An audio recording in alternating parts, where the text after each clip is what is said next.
삶의 기적을 일으키는 30분 예배를 시작하도록 하겠습니다. 하나님께서 오늘 우리에게 주시는 말씀은 여호수아 8장 3절에서 9절까지 말씀입니다.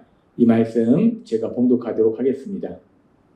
이에 여호수아가 일어나서 군사와 함께 아이로 올라가려 하여 용사 3만 명을 뽑아 밤에 보내며 그들에게 명령하여 이르되 너희는 성읍 뒤로 가서 성읍을 향하여 매복하되 그 성읍에서 너무 멀리 하지 말고 다 스스로 준비하라. 나와 나를 따르는 모든 백성은 다 성읍으로 가까이 가리니 그들이 처음과 같이 우리에게로 쳐 올라올 것이라. 그리할 때에 우리가 그들 앞에서 도망하면 그들이 나와서 우리를 추격하며 이르기를 그들이 처음과 같이 우리 앞에서 도망한다 하고 우리의 유인을 받아 그 성읍에서 멀리 떠날 것이라. 우리가 그들 앞에서 도망하거든 너희는 매복한 곳에서 일어나 그 성읍을 점령하라. 너희 하나님 여호와께서 그 성읍을 너희 손에 주시리라. 너희가 그 성읍을 취하거든 그것을 불살라 여호와의 말씀대로 행하라. 보라, 내가 너희에게 명령하였느니라 하고 그들을 보내며 그들이 매복할 곳으로 가서 아이 서쪽 베델과 아이 사이에 매복하였고 여호수아는 그 밤에 백성 가운데서 잤더라. 아멘. 오늘 이 시간 우리 사랑하신 하나님 우리에게 말씀하실 때 하나님의 말씀을 듣기 전에 잠시 기도하는 시간 갖도록 하겠습니다. 좋으신 하나님, 언제나 저희의 삶 속에 함께 하시고 저희를 불쌍히 여기시고 저희 삶 속에 능력으로 역사하셔서 저희는 연약하고 어리석음에도 불구하고 우리 하나님이 하시는 그 놀라운 역사를 통해서 삶의 많은 순간들 승리를 누릴 수 있도록 은혜 베풀어 주시니 감사합니다. 하나님 아버지, 오늘도 그 하나님이 저에게 말씀하실 때 그 하나님의 말씀이 우리에게 들려지게 하시고 믿어지게 하셔서 우리가 이 땅 살아가는 것이 어리석고 미련한 내 생각이나 할 수 있는 것보다 할 수 없는 것이 더 많은 내 능력으로 살아가는 것이 아니요 나를 사랑하시고 나를 불쌍히 여기시는 하나님, 그 하나님이 내 삶 속에 역사하심을 믿음으로 담대하게 세상을 살아가는 저희 모두가 될 수 있도록 은혜 베풀어 주옵소서. 예수님의 이름으로 감사하며 기도드리옵나이다. 아멘. 어제도 하나님께서 우리에게 말씀해 주셨다시피 이스라엘 백성들은 이제 여리고성을 점령하는 그 사건뿐만 아니라 이제 여리고성 점령 이후에 자신들이 죄를 지은 그 문제를 하나님이 해결해 주시고 이제 두 번째 이제 가나안 전쟁의 정복 전쟁의 두 번째 전쟁인 아이성 전투에서 하나님이 그들과 함께 하심을 분명하게 믿었습니다. 이스라엘 백성들은 그래 우리의 힘과 능력으로 전쟁하는 것이 아니라 다윗이 골리앗과 싸울 때 선포하며 나아간 것처럼 전쟁은 여호와께 속한 것이니 라고 다윗이 선포한 것처럼 이스라엘 백성들도 그 여호와 하나님, 그 여호와 하나님이 능력으로 역사하신다. 여호와 하나님이 우리를 도와주신다. 하나님이 이 아이성을 우리에게 주셨다라는 것을 명확하게 믿었어요. 그렇게 이스라엘 백성들이 하나님의 하심을 믿었기 때문에 그래서 그들이 전쟁에 와서 어떻게 하는가? 하나님이 어제도 말씀해 주셨다시피 이스라엘 백성은 분명히 하나님이 그들과 함께 하시고 그들을 승리케 하실 걸 믿었어요. 믿음으로 인해서 이스라엘 백성들이 아무것도 안 하면서 그래 하나님이 다 하시니까 우리는 설렁설렁 하자 대충대충 하자 라고 하는 것이 아니라 오히려 반대로 하나님이 분명히 그들의 삶 속에 역사하심을 믿는다면 그 믿음은 행함으로 나타나는데 그 행함은 무엇인가? 하나님이 하라고 하신 그 일을 최선을 다해서 성실하게 하는 것, 그것이 바로 믿음이라는 거예요. 하나님이 하신다는 걸 믿는다. 그것은 가만히 있는 것이 아니라 그렇다면 나는 하나님이 하라고 하신 그 일에 최선을 다해서 성실하게 하는 것, 그것이 바로 믿음이라는 거예요. 그래서 이스라엘 백성들이 아이성 전투에 임하면서 성경학자들은 그 당시 대략적으로 아이성의 군사들이 3,000명 정도 있었을 것이다 라고 추정합니다. 그런데 아이성 군사보다 10배나 많은 3만 명의 군사를 매복시킵니다. 매복한 군사만 3만 명, 10배가 많은 군사를 매복시키는 이스라엘 백성들은 최선을 다해서 하나님이 하라고 하신 그 일들을 감당하더라는 것. 그렇습니다. 믿음은 하나님이 우리 삶 속에 능력을 역사하신 걸 믿는 거예요. 내가 하는 것이 아니라 하나님이 하시는 거다. 모든 것이 하나님의 은혜다. 라는 걸 믿는 거예요. 그리고 믿음은 삶 속에서 구체적으로 어떻게 나타나는가? 하나님이 우리에게 하라고 하신 그 일들을 최선을 다해서 열심히 하는 것, 그것이 믿음이라는 거예요. 그래서 믿음은 그렇게 내 삶의 자리에서 최선을 다하는 건데, 그런 모습을 우리는 성경에 나오는 믿음의 사람들의 모습 속에서 참 많이 볼 수 있어요. 그 중에 바울 사도가 고린도전서 15장 10절에서 이렇게 고백합니다. 그러나 내가 나된 것은 하나님의 은혜로 된 것이니 내게 주신 그의 은혜가 헛되지 아니하니. 바울 사도는 고백해요. 내 삶의 모든 것이, 내가 살아가는 모든 것이, 내가 한 모든 것이 내가 한 것이 아니다라고 고백해요. 너무나 귀한 고백입니다. 인간이 참 교만한 것이 내가 한 것이 아닌데도 불구하고 하나님이 해주셨는데 어느 순간 그것을 내가 했다라고 착각하고 내가 했다라고 자랑하는 그 교만한 그런 모습들이 너무나 많다는 거예요. 근데 바울 사도는 믿음의 사람이기 때문에 분명하게 고백한다. 그러나 내가 나된 것은, 내가 이제까지 살아온 그 모든 것은 하나님의 은혜다. 내게 주신 그 은혜가 헛되지 아니하였다. 하나님이 나에게 한없는 은혜를 주셨는데 그 은혜가 헛되지 아니하였다라고 고백해요.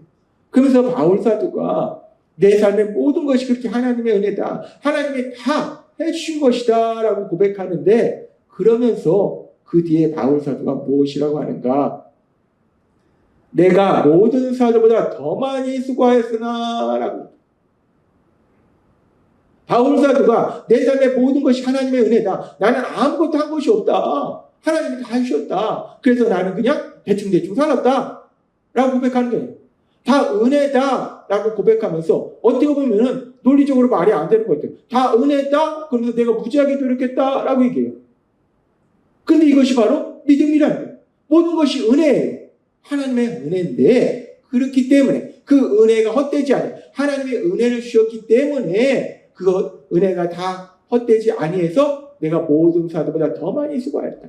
하나님의 은혜를 풍성히 주셨기 때문에 그 은혜로 인해서 내가 내 삶의 자리에서 그 어떤 사도보다 더 열심히 최선을 다해서 사역할 수 있었다라고 바울 사도가 고백하더라고요.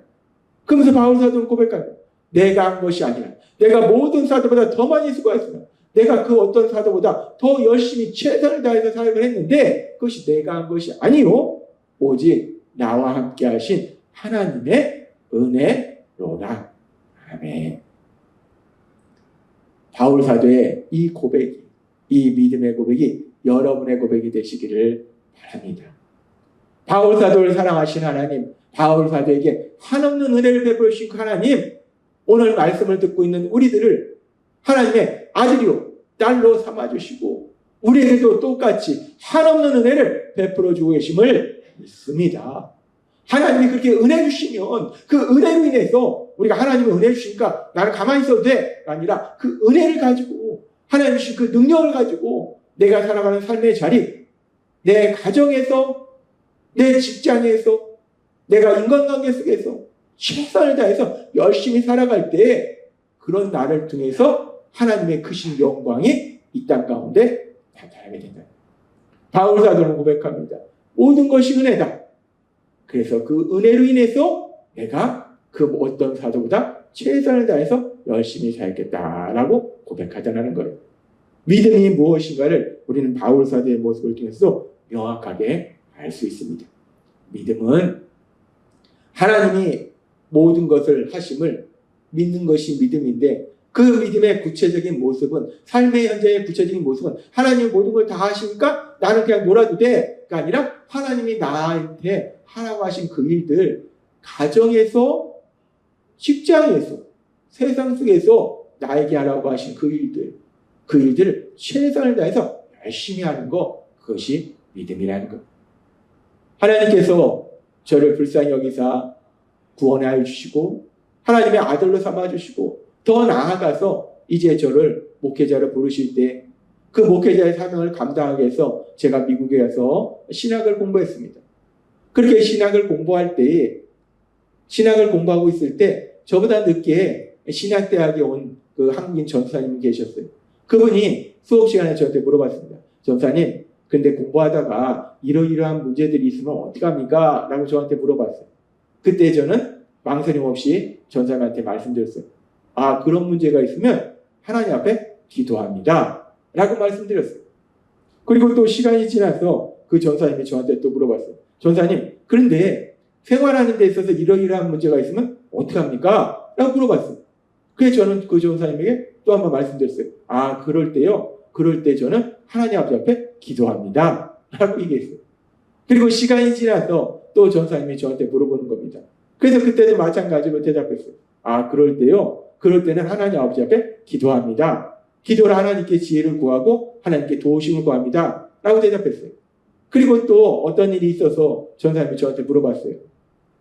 그랬을 때 제가 대답하려고 하는데 전사님이 먼저 저한테 말씀하셨어요. 아, 기도요? 기도하면 된다고요? 그렇습니다. 제가 신학교에 가서 공부할 때 한국어로 공부하는 것이 아니잖아요. 여러분도 알다시피 미국에서 공부했기 때문에 영어로 공부합니다. 첫 수업 시간에 들어갔는데 하나도 못 알아듣겠는 거예요. 성경에 대해서 하나님의 말씀에 대해서 알고 싶은데 하나도 못 알아듣는 거예요. 너무나 답답한 거예요. 그래서 그 다음 수업 시간 때부터 맨 앞자리에 앉아서 간절히 기도했어요. 아버지, 듣게 하옵소서. 하나님의 말씀을 더 알고 싶습니다. 이 뛰어난 성경에 대한 해박한 지식을 가지고 있는 이 교수님들을 통해서 하나님의 말씀을 더 깊이 알고 싶습니다. 그래서 하나님 곁에 더 가까이 가고 싶습니다. 간절히 기도했어요. 매 수업 시간마다 기도했어요. 그렇게 기도할 때 저는 정말 놀라운 기적을 체험했습니다. 그렇게 간절히 매 수업 시간마다 기도하면 하나님이 교수님들이 하신 그 말씀을 들려주시는 거예요. 제 안에 성령님이 동시통역으로 다 듣게 하시는 거예요. 놀라운 기적입니다. 기도하면 하나님이 역사하시더라는 거예요. 그렇게 기도는 우리의 능력으로 사는 것이 아니라 하나님이 하신 그 놀라운 역사를 체험하게 한다는 거예요. 따라서 오늘 말씀 들으시는 여러분들도 날마다의 삶 속에 기도를 통해서 전능하신 하나님의 그 크신 능력, 그 능력을 체험하시는 여러분이 되시기를 바랍니다. 기도는 하나님의 능력을 체험해요. 그러면 여기서 오해하지 말아야 될 것이, 그러면 제가 신학교 공부하는 동안에 계속해서 기도함으로 인해서 모든 공부를 다 마칠 수 있었는가? 기도하고 나는 아무것도 안 했는가? 아니라는 거예요. 제가 여러분들께 몇 번 말씀드렸지만 기도했습니다. 하나님 도와주세요. 기도했어요. 그리고 하나님이 듣게 하셨어요. 알게 하셨어요. 그리고서 이제 시험 볼 때가 되면은 공부합니다. 공부할 때 어떻게 기도하는가? 하나님, 제가 공부하는 걸 다 기억하게 하시고 깨닫게 하시고 이해하게 하셔서 시험을 잘 보게 해주세요. 기도합니다. 그러고서 공부를 안 한다. 공부합니다. 열심히 합니다. 근데 나이 들어서 공부하기 때문에 암기력이 떨어져요. 그래서 일정 부분 암기하고 나면요, 그 다음에 또 다른 부분을 암기하면 앞에 암기한 것들이 다 잃어버려요. 그래도 또 공부해요. 공부하고. 근데 이것이 한글이 아니라 영어잖아요. 그래서 어떤 때는 막 머리가 아파요. 속이 울렁거려요. 진짜 공부하면서 속이 울렁거릴 정도로 그렇게 열심히 하는 거예요. 그렇게 열심히 하고 시험 볼 때도 끝까지 남아서 시험을 봅니다. 2시간 시험이면 거의 1시간 58분이나 57분까지 시험을 봐요. 거의 맨 마지막까지 남아서 시험 봐요. 최선을 다합니다. 시험 보다가 내용이 기억이 안 나면 또 기도해요. 하나님, 생각나게 하옵소서. 그럼 생각이 나요. 제가 신학을 공부하면서 하나님이 저에게 체험하게 하신 것은 단순히 신학적인 지식이 아니라 믿음이 무엇인가를 제 삶을 통해서 명확하게 체험하게 하셨어요. 믿음이 무엇인가? 하나님께 간절히 기도하는 거예요. 하나님께 간절히 기도하니까 하나님이 그 영어로 말씀하시는 교수님들의 말씀을 다 듣게 하시더라는 거예요. 하나님의 능력으로 역사하시더라는 거예요. 믿음은 그렇게 기도로 하나님의 도우심을 구하는 거, 하나님의 능력을 체험하는 게 믿음이에요. 뿐만 아니라 믿음은 그렇게 해서 기도만 해서 공부는 아무것도 안 했는가? 믿기 때문에, 하나님이 도와주심을 믿기 때문에 최선을 다해서 속이 울렁거릴 정도로 그렇게 열심히 최선을 다해서 공부하는 거예요. 아, 그렇구나. 믿음이라는 것은 하나님이 역사하시는 믿음으로 기도로 도우심을 구하는 것이고, 또한 하나님이 역사하심을 믿기 때문에 내 삶의 자리에서 최선을 다하는 것, 그것이 믿음이구나. 그 믿음이 무엇인지를 체험하도록 만들어 주셨다. 그렇습니다. 기도하지 않는 믿음은 교만하게 만들고, 최선을 다하지 않는 믿음은 하나님의 영광을 나타내지 못한다는 것. 하나님은 오늘 이스라엘 백성이 아이성 전투에 임하는 이 모습을 통해서 다시 한번 우리에게 기억하도록 말씀하시는 겁니다. 믿음이 무엇인가?